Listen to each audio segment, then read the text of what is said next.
You can be pulled over for a lot of reasons. Talking on your phone while driving, speeding, worse, driving under the influence. But new data obtained by our partners at investigative-post suggests some Buffalo police officers may be pulling over drivers for another reason: their race.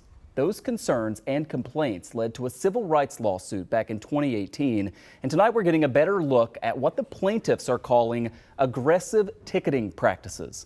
Joining us live with more on this now is Jeff Kelly with Investigative Post. Jeff, always great to have you on. So there are 5 officers named in this lawsuit. What did the attorneys for the plaintiffs find out as they were able to get into some of the data, do interviews and that sort of thing?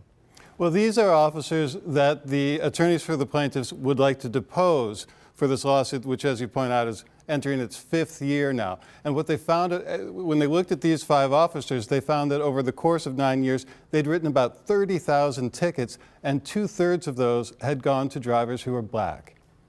At least 2/3, I should say. Yeah, and so they want to depose these officers.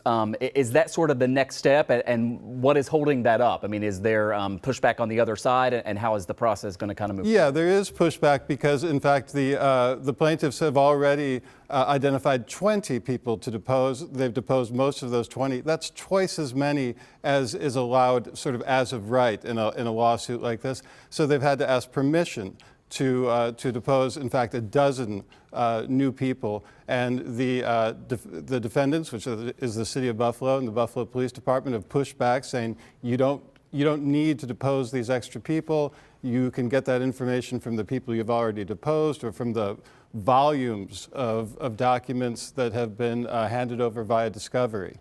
Yeah, you mentioned now about 5 years into this lawsuit. I mean, do we have any idea when we ever get a conclusion and what's sort of next in the process? Well, it's kind of hard to say. For the first few years, this lawsuit kind of moved at a snail's pace in large part because the city assigned one lonesome attorney to it, while there was a team of attorneys on the plaintiff side, a very serious team at that.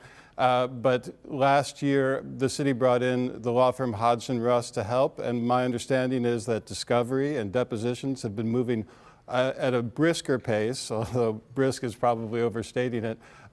Discovery is meant to conclude sometime in August, perhaps, if there aren't further delays, but there is not yet a trial date.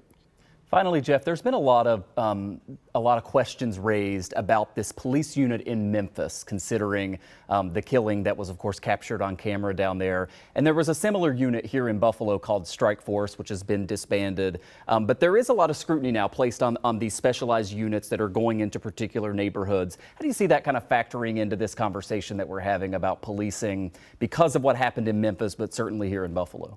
Well, yeah, this lawsuit really kind of casts a light on the practices of Strikeforce and housing, which were the units that were in charge of did most of the checkpoints, if you recall that a few years back. That policy is what led to this lawsuit.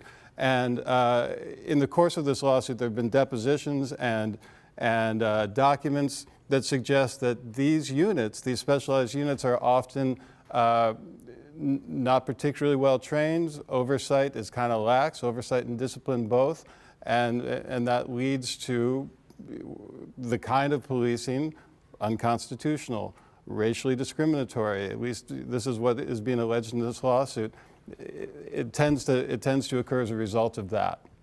5 years into the lawsuit and not a conclusion yet. I know you'll stay on top of it. Go to investigativepost.org to read more of Jeff's reporting.